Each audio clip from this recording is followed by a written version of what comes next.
Guys, huwag kalimutan, November 17, Las Vegas, Dear Heart Concert Tour 2024 USA and Canada. Megastar Sharon Cunita and Gabby Concepcion. By the way guys, yung palang huling part ng kanilang concert sa Toronto ay may sinabi si Sharon Cunita, especially yung sinabi niya ay para kay Gabby Concepcion.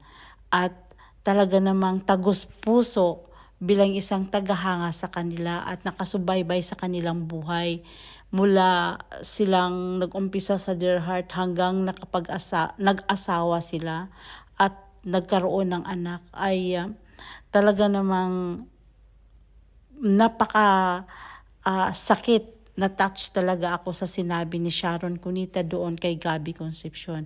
Dahil nga naman ay talagang malaging party si Gabby Concepcion sa buhay ni Sharon Cunita. Mula karer at sa kanyang buhay pag-ibig.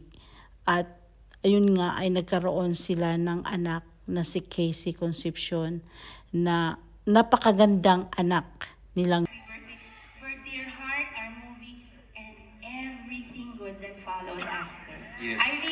Can I say lang something to also everybody, not just Yes, but to you especially? Please go ahead.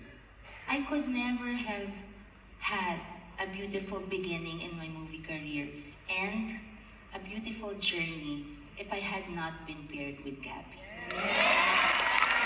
And I owe so much to him because he's always been a part of my life. So from my career to our former family and our daughter forever, Casey, thank you so much. And thank you for this tour. Thank you so much. Thank you rin. Actually, ngayon ko lang narinig na sinabi niya yun. But deep in my heart, parang nararamdaman ko na. Pero tayong dalawa talaga yun. Tayong dalawa lang naman Hindi talaga. mangyayari ang Dear Heart. Lahat ng mga ginawa natin pelikula kung di dahil sa tayong dalawa. That's true. Talagang para sa inyo, alam namin, kaming dalawa pa rin. So para po sa inyo, kayo pa rin para sa amin. Salamat po to all of you. I love this song by Ray Palermo.